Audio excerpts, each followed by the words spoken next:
Hey guys, welcome to another episode of Amber Unfiltered. So today I'm doing something I'm so fucking excited about.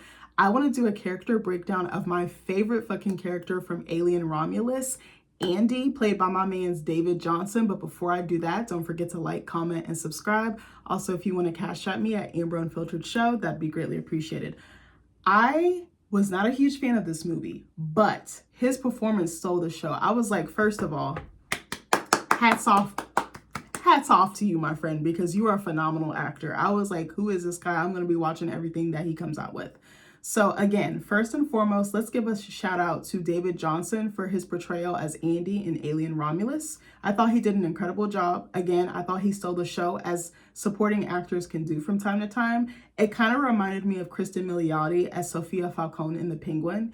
Even though The Penguin centers around Oswald Cobb, and I think that Colin Farrell did a phenomenal job, I think that's, for me as a viewer, Sophia inevitably stole the show. She made me so invested in her character and her journey, and I just feel like she has a way of commanding the screen. I just feel like she just fucking pops. She just sizzles. She's like a fucking firework. Like, she's like right in your face. You can't miss her. She's so bright. She's so shiny. She's so colorful. She just leaps off the screen. And I said her ability to make viewers empathize with the villain is unbelievable. And I said, I know that's not an easy feat to do. I could just tell that she poured her all into that performance, and it so paid off. I fully expect her to sweep awards season. Matter of fact, I'm gonna be watching the Golden Globes.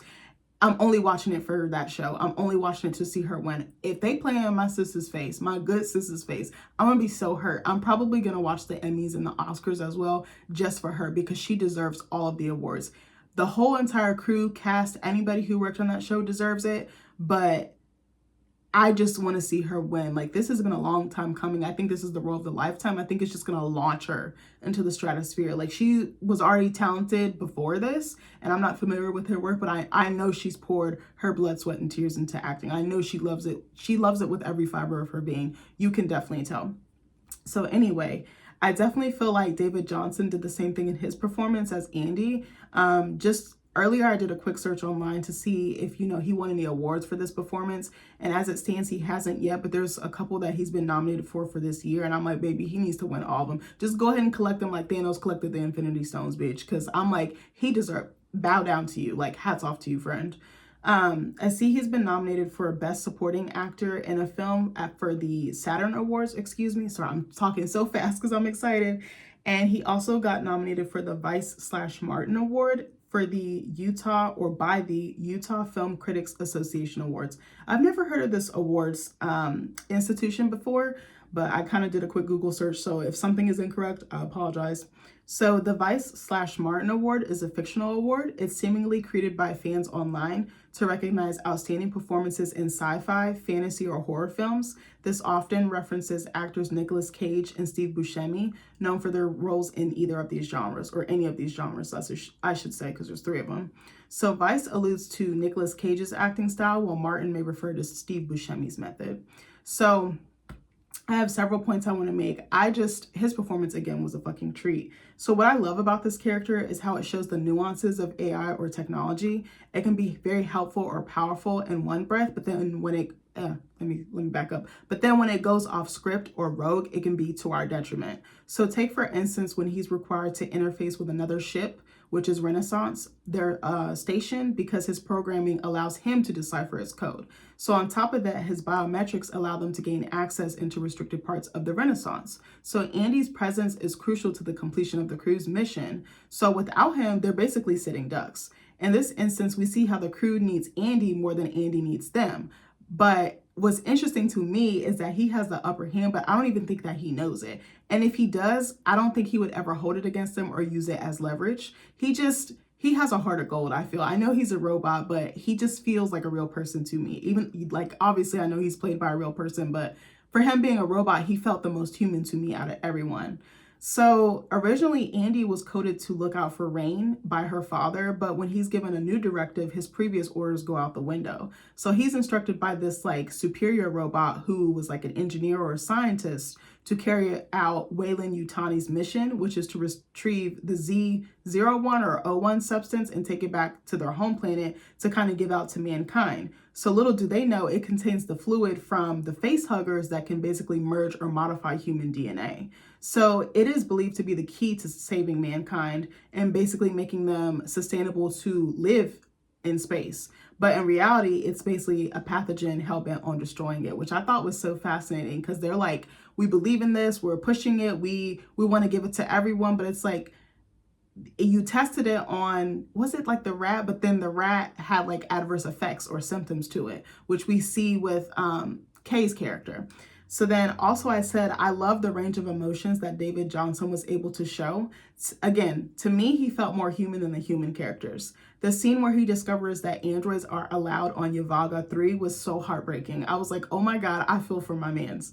So instead of retaliating, he just continues to do the tasks at hand, which was to help the crew find the cryostasis gear because they basically needed this gear to up the amount of years that they needed to travel to get to Yavaga, because I think they needed 9 years and I think they only had enough for 3, if I'm not mistaken. So if he were human, I feel like this might not have been the case. I think that his emotions might have gotten the best of him, and who knows, he could have left them stranded, he could have retaliated, he could have killed everybody, he could have blown up the ship, like we have no idea. So I said for the most part, he is such a selfless character. He always puts Rain's needs before his own. And just as a point of reference, Rain is his sister. He's a robot, but they basically consider each other brother and sister. And they kind of, what was I going to say? They kind of rocked it out with each other once they lost their parents, I think, in the mines. So they're kind of like the only family that either one of them has. And he's, they're kind of dependent on each other. Like, and that's kind of what siblinghood is about. You are dependent on each other in different phases of life, whether sad, good, bad, indifferent, ugly, all the things. So I said, I know he's programmed to do this, but he has such a sweet or tender way of doing things, and it always comes from a good place. So I said, it almost feels like he has a heart, even though he's made of scrap metal. And in some ways, he reminds me of the Tin Man from The Wizard of Oz. Even when Bjorn, or is it Bjorn? Yeah, I want to say Bjorn. I might be mispronouncing that. Was nasty to him. He saved him from dropping through the equivalent of a black hole because he was about to fall back. Or I think, didn't he like swing and then Andy caught him, and then there was like a gaping hole in the bottom of the ship, and he just could have been sucked into space and gone for the, with the ethers, like blown up basically by gravity. So I said, me personally, baby, I would have let his ass die because he was definitely a relentless bully and he didn't know when to stop. And I said he deserved to be taught a lesson in hell. So another emotion that I think he displays beautifully is hope. Just like the rest of the crew, he wants to escape poverty, and he was in desperate search of a new beginning or a fresh start. He was willing to do any and everything to get to Yavaga, even if that meant sacrificing himself so that Rain, his sister, could live.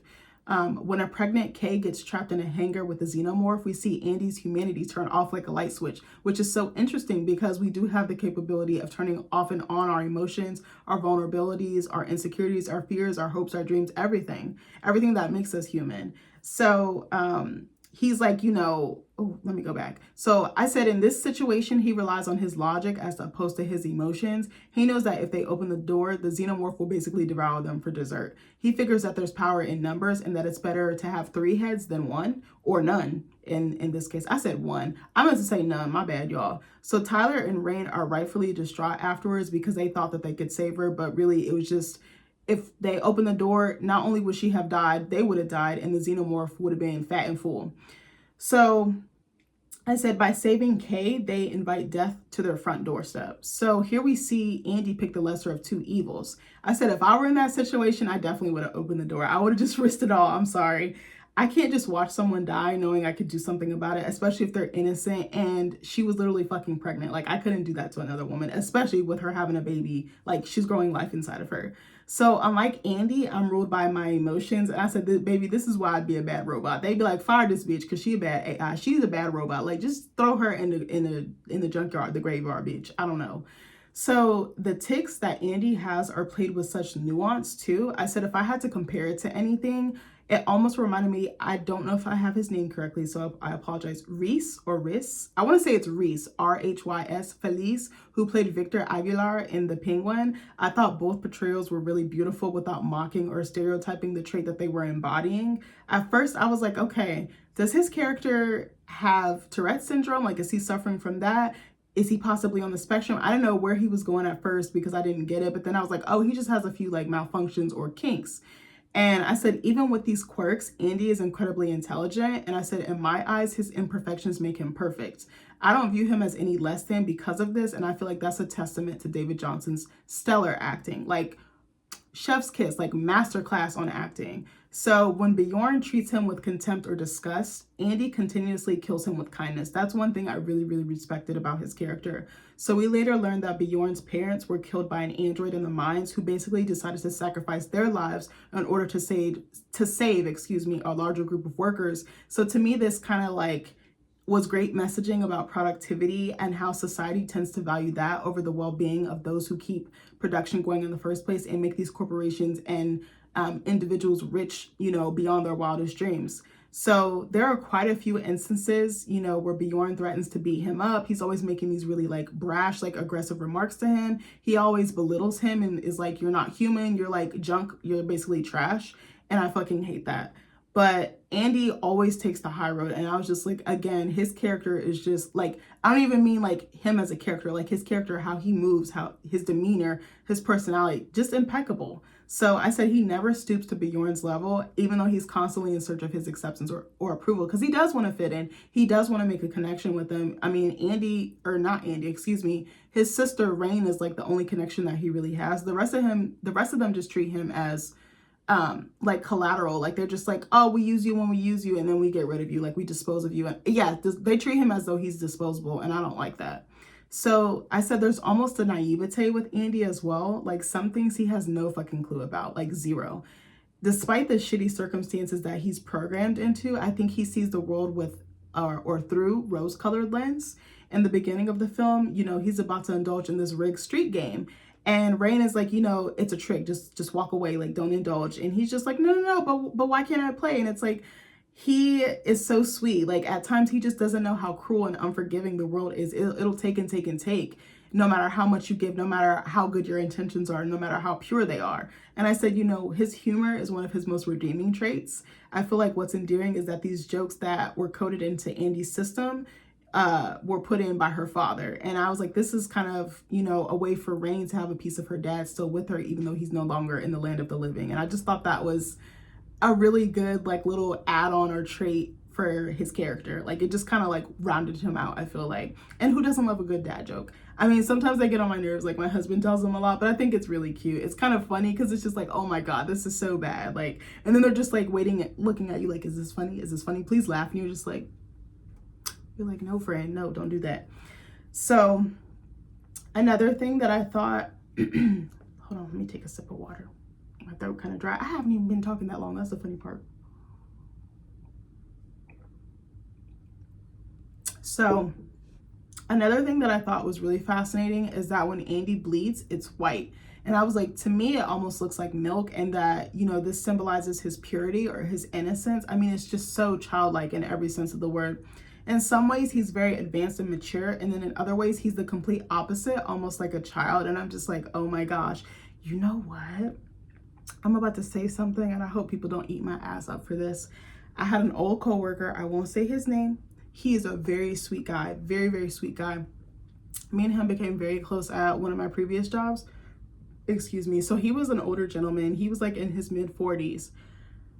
Again, I'm gonna try to say this in like the most kindest, polite way, but also try to be blunt, but still read the room, obviously. But he was on the spectrum, and I remember we would have such deep conversations, and he kind of reminds me of Andy. Like he was so fucking smart and like at the same time very childlike. Like me and him could have conversations about life, like deep conversations, like 45 minutes to hour long, but then he would like forget the stuff that we talked about. He'd leave his stuff in my office. He would have his parent pick him up every day, and there's nothing wrong with that at all. Like he just needed a little extra support, and I don't see anything wrong with that. But it was kind of weird, like the nuance, because it was like he could be very mature and advanced, and I could have some of the best conversations with him. And I think he was almost smarter than like 50% of the people in that building, because some of them just like lacked common sense. But then like the regular like adult type stuff, like being responsible, paying attention to your surroundings, your belonging, your actual personal belongings, and just having some sort of independence, I think he really struggled with. And I definitely feel, oh, I just thought about that. Again, I didn't have this in my notes. Yeah, like he, oh my God, we could talk about pop culture. We could talk about trauma. We could talk about Black families. We could talk about mental health. We could talk about money and like God and like religion. Like we would literally talk about everything. Like, but then it was so interesting. Like he'd have to call his mom every day to pick him up. And he'd be like, hey, mommy. And it's like, that's not something that someone in their 30s or 40s would typically say. Like some people do that. Like I don't call my parents mommy or daddy. Like it's mom or dad. But I understand some people do. And they have that closeness or that fondness. You know, that nickname comes with like sentimental value. But it was very interesting. He would come sit in my office. He'd come with all this stuff like his coat, his gloves, you know, drinks or whatever. And then he would leave stuff in my office. Or I think something else he used to do a lot was like leave his badge in my office. Or no, I'm sorry, let me back up. He would like lose his badge, and that's kind of how we got in and out of the building. And I would have to repeatedly make him badges, like me and this other girl that would help me.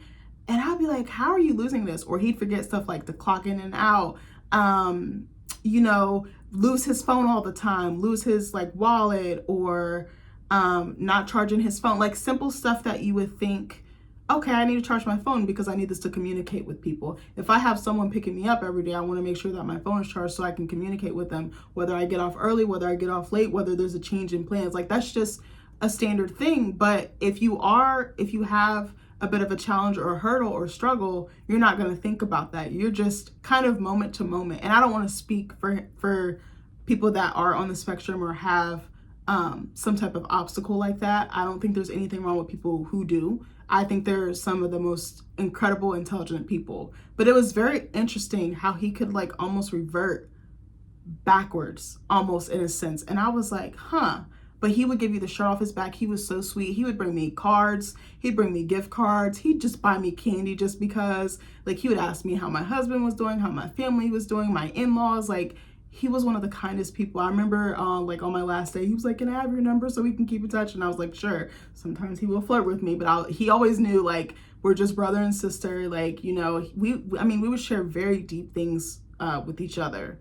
But I was just so amazed at like the dichotomy almost. Like I was like, how is like, not that it was bad, but I was like, how did I just talk to you about everything under the blue sky and under the sun, but then you forget like this simple thing? But you know, I was like, oh my gosh, like it was just so fascinating to me. I was like he is such a sweet person. Like I love seeing him every day. I was like, oh my God, like I would literally look forward to our talks because I'm like, you just give me so much life just by being you, just by being authentic, just by how vulnerable you is. And oh my God, I miss those talks. Like that's one thing I miss about not working there anymore. Like this is probably so bad, and like an HR person should not say this, but he was probably one of my favorite employees there. Like everyone knew, they were like, he don't play about her and she don't play about him. And anytime like his managers needed something, they're like, just go to her. I was like, I'll take care of it. They'd be like, we're having trouble getting him to do this. So I would like try to help him and like warn him, like you need to make sure you're doing this, just check. And like sometimes when I would see him, I would just check in and ask him certain questions so that he wasn't getting in trouble. You know, he didn't get in trouble, but you know, like stuff like, make sure you're doing your timesheet so we don't have to call you every week, you know, to get your punches or your hours. Like it's just little things like that. But he was a really hard worker and super committed and things like that. But I just, he was just one of the most amazing people that I've ever met. Like I was like, huh. But yeah, I don't know why. I just randomly thought about how he kind of reminds me of Andy in that way, just like that nuance in that humans are so complicated. We're so layered. I don't know. I don't know where I was going with that. But anyway. So I said the duality of Andy's character is fucking incredible. So I feel like Andy was representative of Romulus and Remus. He had those dual or twin sides to him. Like he could be clever in one moment and then conniving in the next. And I don't even want to say conniving, but like maybe conniving is the wrong word. Remember I told you guys that he got a new directive from that other robot. So he kind of switched gears. I think he was just like so laser focused, like I don't want to say conniving, what's the word? Like he didn't necessarily let them know what his plan was. and he just executed it like so flawlessly. What's a word? Like cunning. That's the better word. I don't want to say. I know clever and cunning can kind of mean the same thing, but in the sense of how he did it, you're just like, oh shit. Like he was gonna, what's the word? Like relentless. Like he was like, I'm gonna do this mission come hell or high water. This is what I was instructed to do. This is what I was made to do. This is my life's work, my mission. Like I'm gonna follow through it. I'm the soldier that's following all the orders. And he didn't give a fuck about rain. Like he did, but he didn't. He was like, yeah, I'll see you later, baby.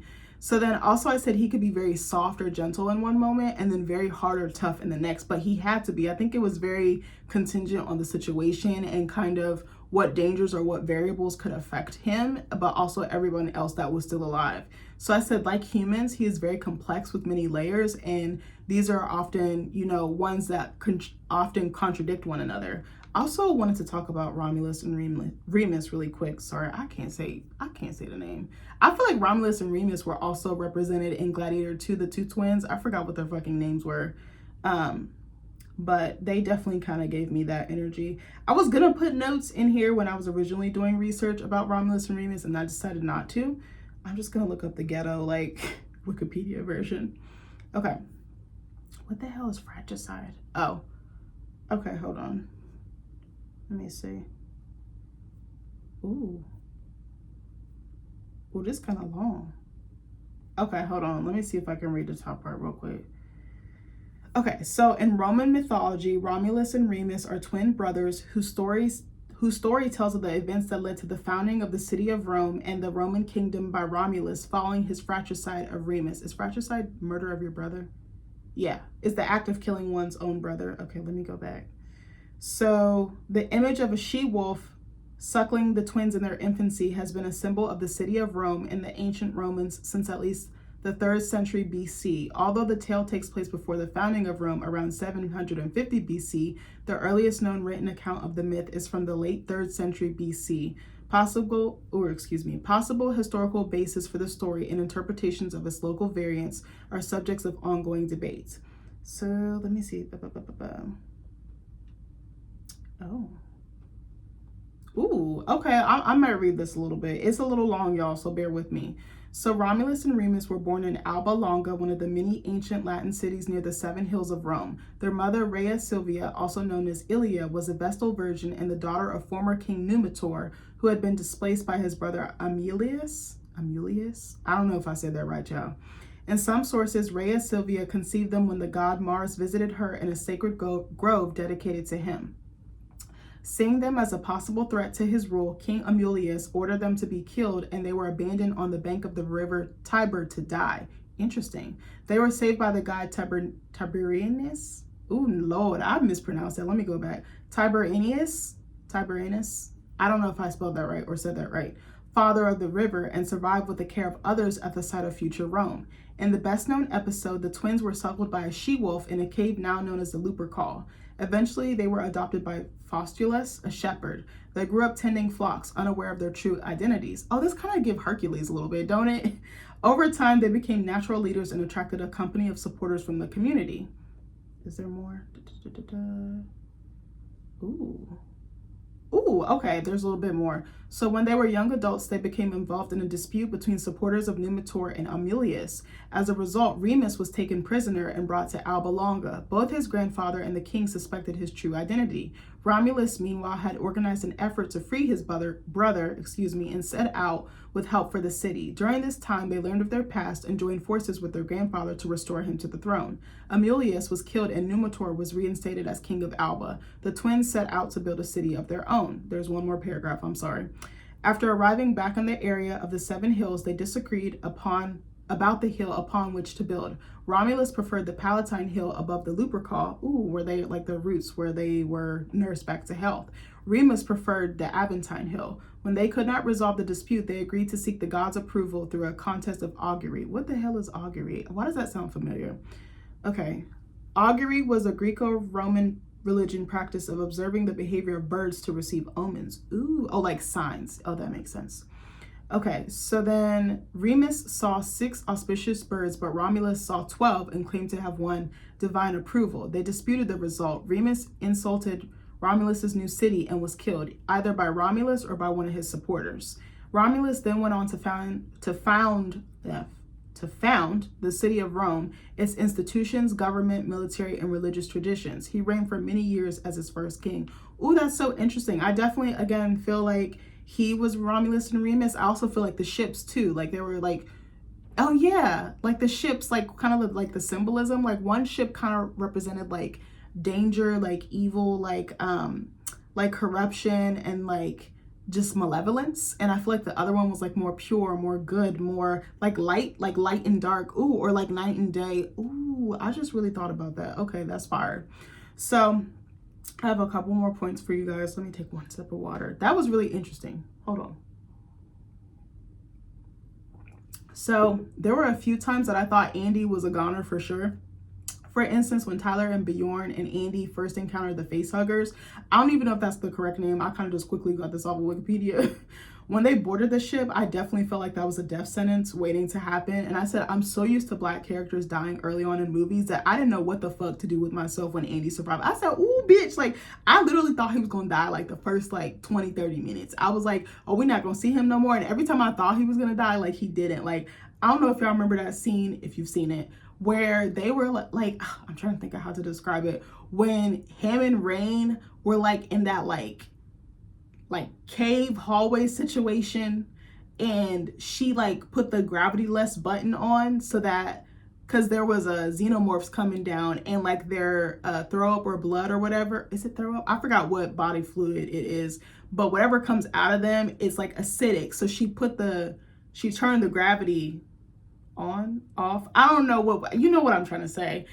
She does something with the gravity to tamper with it so that the fluid doesn't hit her, Andy, to basically like disintegrate them. Because I think that's actually what happened to Bjorn's raggedy ass early in the movie. But anyway, so she does this, and then they're like, the gravity gets turned back on or something. Oh, what the fuck happens? I don't remember the specifics, but no. Oh, I'm lying fucking for real. I'm sorry, yo. Let me go back. There was another scene where they were running from the xenomorphs. I was thinking of something that happened after. They were running from the xenomorphs after Tyler died, I want to say it was. And Kay, she had told Kay to go on without her, and she was given the substance, the ZO1, and she was told to get on the other ship to break free or whatever. And she didn't feel like she had the strength to move on, so she injected herself with the ZO1, and a whole other shit show happened. So, what's her name? Rain had to leave Andy because he got caught up with the xenomorphs. I thought he was dead then, but even earlier on in the movie, like when they first came across the facehuggers, I was like, bitch, they're dead. Like, they're literally dead. Like, I don't know what more you want from me. But there were so many instances where I was just like, oh, like when they walked it back, like the way they set some of the scenes up, it made it seem like the character was going to die. Like even Navarro, when she got the fucking facehugger on her, I was like, oh, like she's gone there. I was like, she's still alive. I was like, bitch, like he like done slice and dice her ass up. Like even with Kay, I was just like, this is not, I feel like in a realistic universe, like they would have been dead, but obviously they have to draw out for dramatic intents and purposes and cinematic intents and purposes. But I was like, okay. So anyway, I was just so shocked. Like I was like holding my breath. I was like, oh my God, he's gonna die. He's gonna die. And I hate when we kill Black characters off so quickly. I don't even want to say we. When filmmakers kill off Black characters because they're so valuable and they drive the story. I definitely feel like that. So I said I was so invested in his character because, again, the way that David played him, there was something so sincere, so real, so genuine, so authentic about him. I said not only did I care about his safety, but his survival too. In my opinion, this is one of the best portrayals of an android or robot that I've seen in a very long time. Honorable mentions to me include Alicia Vikander in Ex Machina. That movie is so fire. I need to watch that joint again. Megan Fox in Subservience. Don't eat my ass up for that. I still stand by what I said. I said what I said. And Michael Fassbender in Prometheus. Even though that movie has come out, what was it, like 12 years ago? That movie was long as hell, but I vividly remember him being the engineer and just like how good he played that role. Also, sidebar, Michael Fassbender, fine as fuck. And also, fun fact, he's married to Alicia Vikander, who is an Ex Machina. They're so cute together. She's like a little doll. She's like a little mouse. I love her. So last but not least, I said I've seen this actor before, but don't remember his performance. I remember I looked it up. I was like, where have I seen this guy's face? Because he's just got one of those faces where you're like, I know you from somewhere, but I don't know where. But like, you just have a face that belongs on TV. And like, I know I've seen it on my screen, but where? So I looked it up and he was on Industry on HBO Max. I couldn't get into it. I tried to watch it and I said, I felt like it was trying too hard. I don't want to shit on the actors. I don't want to shit on the creators, the writers, the directors, anybody that works on it. It just wasn't doing it for me. It was just like a bit of a reach. I almost felt like it was like trying to be like an Insecure or like a Succession, like somewhere in that, like if those two worlds blended together somehow. But yeah, I was like, I'm not really feeling this. But you know, art is subjective. It's what works for one person might not work for another one. So I remember reading that he quit working on Industry to come work on Alien Romulus. And I said, I thought that was such a genius idea and a great career move for him because it definitely paid off. I also feel like this is an amazing example of taking chances and trusting your gut. And I said, I hope he continues to act in TV and film because he just has a natural gift and he's truly a treat to watch on screen. Like, again, bravo to him, because I was just like, how did he play this? How did he prepare for this? I started reading little interviews and stuff because I was so fascinated by him. I plan to probably do more research. I don't know if I would make a follow-up video to this, but if you have not seen it, I would say give it a chance. Again, it's not, in my opinion, it's not the best movie, but his performance in there definitely like steals the show and makes it worthwhile and makes you so engaged. You're like, oh my God, what happens to him in the end? And I don't want to ruin it for you just in case you do watch it. I kind of ruined it with some other spoilers, but I don't think I went super deep duper into detail. But I just wanted to give a shout out to him because, again, I don't think his performance is talked about enough. I don't think it's been praised enough. I don't think it's been highlighted or like a light has been shined on it enough. I think he did a better job than the lead actress, honestly. Kaylee Spaney, I think she played Rain Carradine. Like, to me, he what am I gonna say? I almost feel like he was the lead of the movie. And I know it's very hard leading a film. Like, I would never be a good actor. Like, I know this. Like, I know where my strengths and weaknesses are. I have so much respect to actors and actresses. Just the amount of lengths they go to prepare for a role, like mentally, physically, spiritually. Like, they really pour their whole fiber, you know, their whole self into it. Like, I don't know how they do it. And like pretending to see shit that's not even there. Like, a lot of this was CGI or wasn't even real, or they had like animatronics and stuff like this. Like, just, I don't know how he played this, but I was so thoroughly fucking impressed. I was like, I love the whole shebang. Sign me up. I was like, whatever else he does, I'm watching it. Like, simple as that. Like, he just has something about him that I was like, I know he's going to have a long career for a long time to come. I'm so proud of him. I don't even know this guy. I hope he sees this. He probably won't, but you did an amazing job, my friend. I was pleasantly surprised. Like, you impressed me. Again, that's very hard to do, but I'm so proud of you. I hope you win all those awards that you're nominated for. I hope you continue to be nominated in your work. I hope you continue to book jobs. I hope that your career just fucking blows up because you deserve it. I love you guys, and I'll see you in the next video. Bye.